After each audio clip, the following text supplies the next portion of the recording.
Caramba, cara. E quando a gente pega Judas, tem uma coisa interessante, que é sobre a origem dele, Rodrigo, que Judas Iscariotes nasceu em Jerusalém, por volta de 3 a.C., segundo o Novo Testamento. Iscariotes, a gente fala Iscariotes, né? Ish, em hebraico, é homem. Kiriot era uma vila da Judeia. Então, Iscariot, ou Iscariotes, da vila da Judeia. Porque e o pai dele também tinha esse nome. O pai dele chamava-se Simão. Simão Iscariote, que tem uma parte lá em João que fala o seguinte, Judas, filho de Simão Iscariote. Então, Iscariote. Agora, o fato dele nascer na Judeia o colocava em vantagem. Sabe por quê? Pode falar disso aqui agora? Já Pode.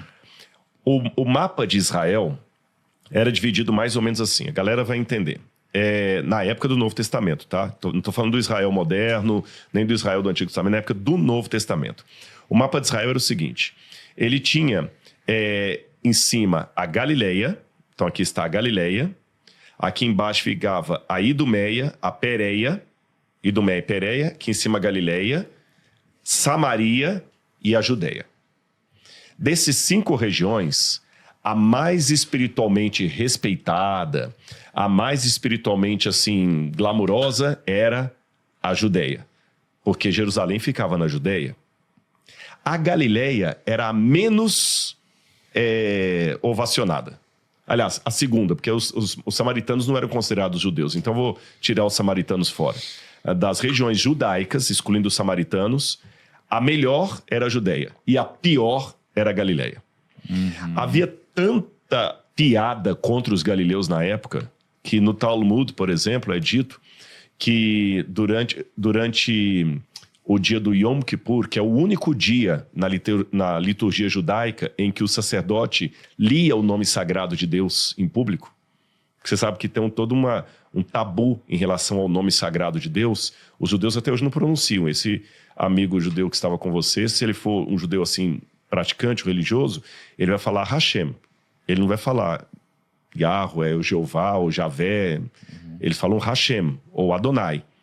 O único dia que você podia ler o nome de Deus pronunciando era no dia do Yom Kippur. Aí o Talmud falava o seguinte: proíbam os galileus de participarem do Yom Kippur, porque se forem escolhidos para ler a Torá, eles podem pronunciar errado o nome de Deus e ofender os anjos. Você acha então, Rodrigo, que assim... Então ninguém gostava deles. Judas foi o único que não vinha da Galileia. Ou seja, o único que, numa busca por discípulos, era o único credenciado. Exatamente. É o que eu tô imaginando. Como se fosse assim, esse daqui vem daquela região ali, ou seja, meio que sem estudo, sem educação, sei lá o quê. Esse daqui vem daquela outra, que tem um pedigree diferente e tal. Você acha que tem alguma relação com o fato de ele ter sido elencado como a pessoa que vai ser o tesoureiro do grupo, que vai cuidar do dinheiro, que geralmente é uma posição que exige talvez um pouco mais de conhecimento técnico, assim? Sim. Principalmente porque essa é uma incógnita que eu mesmo tenho. Tá. Jesus tinha um outro bom tesoureiro ali, que era Levi Mateus. É verdade. Era o ofício dele, né? Era o ofício dele. Por que Jesus deixou ser Judas? Será que Jesus não percebia que Judas estava roubando? Será que Jesus também foi enganado? Judas estava roubando? Tava, quer ver? Olha o que a Bíblia fala aqui. Vai ver. Vou mostrar aqui no livro de... Tinha uns quebra-pau aí. Tinha uns quebra-pau. O cara tinha caixa 2, mano, no Ministério de Jesus. Que loucura isso, né? Essa foi boa. Aqui fala que... Quer ver? Deixa eu só pegar aqui o momento que fala que Judas roubava do grupo, quando ele foi reclamar aqui. Deixa eu ver aqui. Eu vou citar aqui a passagem enquanto eu estou buscando para ficar mais rápido. Quando Jesus foi ungido por uma mulher na casa de Simão, Judas Iscariotes... João 12,6. João 12,6. Judas Iscariotes reclamou e falou o seguinte: esse perfume podia ser vendido e dado para os pobres, porque Judas roubava. Aí a Bíblia diz aqui, olha... É Judas 12, verso 6, tem razão. Ele disse isso porque ele, Judas, tá? Tá falando de Judas. Ele disse isso não porque se preocupava com os pobres, mas porque era ladrão. E tendo a bolsa do dinheiro, tirava o que era colocado nela. Caraca! É porque tinha alguém com um perfume muito caro e tá despejando perfume para honrar ali, a né? Jesus. A Jesus. E aí vem Judas cuidar do dinheiro e fala, meu Deus, não! Aí você fala, não, por que não? Aí fala, não, porque era melhor vender e dar pros pobres do que fazer isso. Entendi. Mas é porque ele era ladrão. Não, porque ele estava preocupado. Aí algumas perguntas pipocam na mente. Será que Jesus não sabia que ele estava roubando? E vou depois falar que Jesus cuidou dele até o último instante para ele arrepender, tá? Então, eu tenho uma dúvida sobre isso. É possível enganar Jesus? Pois é, eu creio que não. Jesus conhecia o coração das pessoas. Tipo assim, ele sabia do Judas, ele sabia do final, desde o início? Sim. Sempre. Só que ali, por que Jesus deixou Judas continuar roubando se ele sabia? Eu vou responder em 2 momentos. Letra A. Jesus deixou Judas roubando até o final pelo mesmo motivo que Deus ainda deixa o diabo vivo até hoje. Ou seja, Deus sabia quando o diabo estava fazendo Lúcifer estava fazendo toda a tragédia no céu, Deus deixou por quê? Primeiro, para que se revelasse o verdadeiro caráter dele. Segundo, para esgotar ao máximo a chance de arrependimento. Hoje eu não creio mais que o diabo tenha arrependimento, mas eu digo assim, quando ele começou a rebelião no céu, houve um momento que ele poderia voltar atrás. Então Deus já não destruiu de cara, porque Deus deu etapas. Eu não vou deixar você ir por 2 motivos. Ou você se arrepende, eu estou te dando uma oportunidade, ou senão você vai revelar quem você realmente é. Então Jesus com Judas, ele deixou, primeiro, para ir com Judas até o final, depois a gente pode voltar a esse ponto, até o final ele lutou com Judas para Judas se arrepender, e segundo, para deixar Judas revelar. Aí agora eu vou dar uma suposição. Só um pequeno PS aqui. Uhum. E pelo que eu vejo, Jesus, a forma que ele tinha de tratar os outros, geralmente não era pela repreensão, era pela bondade que constrange os outros, né? Exatamente. Então, ao invés de na repreensão ali, Judas, ele foi bondoso até o final. Exatamente. Então, e você vai ver, vou revelar um negócio aqui que você vai ver que foi bondoso mesmo. Uhum. Agora, por que não Levi e Mateus? Eu imagino que sendo Judas da Judéia, então lembra o exemplo que eu dei lá do pessoal falando que um galileu não podia nem ler a Torá em público, que ia ofender a Deus com seu sotaque, pronunciando mal o nome de Deus e ofender os anjos e tudo mais.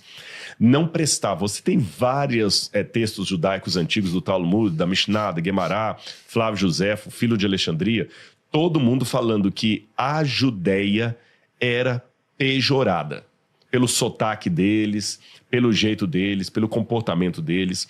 Eu vou dar um exemplo sem endossar a piada. Repito aqui para ficar bem claro para você. Vou dar o exemplo sem endossar a piada. Há muita crítica, e eu até acho nociva e descompassada, ao nordestino. Principalmente o baiano. O pessoal fala que baiano é vagabundo, que baiano não gosta de trabalhar. Quando você faz um erro no trânsito é baianada e tudo mais. E os baianos ficam ofendidos e com razão. Primeiro que se você for a Salvador 7 horas da manhã, o trânsito está caótico, todo mundo correndo atrás do seu prejuízo, igual São Paulo. Então são piadas que caem na cultura popular, mas estão longe de ser a verdade. Mas permita-me usá-la apenas para ilustrar. O pessoal fala muito de baianada e tudo mais. Naquela época falava dos galileus. Entendi. E o preconceito chega a tal ponto que se o sujeito falar o seguinte: eu sou formado na escola de administração da USP. Uau! E você? Eu fiz administração na escola de Feira de Santana, na Bahia. Você vê que o peso já é outro. Uma zoada, né? Já dá uma zoada. Naquela época, esse peso era com os galileus. Você entendeu? As piadas eram sobre os galileus. A religião de segunda categoria era dos galileus. O lugar que tem mais delinquente era dos galileus. E se tinha um lugar que o Messias não podia ter vindo dele, era da Galileia. Aí Jesus, para quebrar todo o establishment, ele nasce na Judéia, em Belém, mas ele é criado na Galileia. E na pior cidade da Galileia, que era Nazaré. Tanto é que quando Filipe e Natanael se encontram ali e tudo mais, né, para pregar sobre Jesus, os primeiros discípulos no Evangelho de João, a primeira pergunta que faz é o seguinte: mas pode vir alguma coisa boa de Nazaré? Quando o pessoal fala assim, achamos o Messias. Messias? De onde ele veio? De Nazaré. Pode vir alguma coisa boa de Nazaré? Você tá entendendo? Então, assim, quando você fala assim, cara, eu trouxe agora um especialista em economia para gerir. De onde que ele veio? Da Universidade de Uganda. Assim, os caras viessem de Harvard, do MIT, de Uganda, vai ter uma pejoração. Sim. Na época era a mesma coisa. Então Judas era o único que tinha pedigree. E Mateus? Mateus também sabia. mas Mateus era cobrador de impostos. A gente vê os 12 discípulos assim nessa imagem de Leonardo da Vinci, todo mundo bonitinho ali, mas o pau deveria quebrar. Sabe o que significa? O que significava na época Mateus estar no grupo? Teve um outro que Jesus chamou também, Simão o Zelota. Os zelotas eram justamente o grupo que queria combater Roma e os cobradores de impostos. Quem que eram os cobradores de impostos? O Levi e Mateus, né? Os publicanos. Eram aqueles comprados. Era do meu próprio povo que ficava a serviço de Roma para cobrar impostos. Eram ladrões corruptos. Eram os opressores. E os zelotas eram os que queriam pegar em espada, arrebentar com tudo, acabar com tudo. Vamos botar fogo. Che Guevara. Então é como se Jesus colocasse Lula e Bolsonaro no mesmo grupo ali para ser discípulo dele. Fofinho, né? Ia ser uma... Maravilhoso. Não, eu tô falando sério. O pau devia quebrar entre eles ali. Aí eu imagino agora perguntando a vocês. Isso é uma troca de cadeira, você acha que... exatamente. Você acha que naquela circunstância o pessoal ia aceitar Mateus como tesoureiro do grupo? Jesus pode até ter te aceito. Beleza, mas não conversa comigo não. Eu gostei muito que o The Chosen, eles colocam isso, né? Tem uma hora lá que o Mateus vai fazer as pazes com Pedro lá no final e o Pedro tem dificuldade, tem raiva dele. Aquilo ali foi muito bem retratado, porque deveria ser assim. A gente pensa os discípulos todos bonitinhos ali, tal, igual um time de futebol. Não, eles tinham raiva. Então eu imagino que havia tanto preconceito que se Jesus colocasse Mateus como tesoureiro, os outros não aceitariam. Então ele falou, então o que vocês acham? Judas. Então Jesus, tá bom. Deixa ser Judas. É tipo uma Vocês empresa, vão aprender. né? É tipo, tem um CEO ali, a sua liderança, nem sempre a liderança gosta dos seus pares ali, né?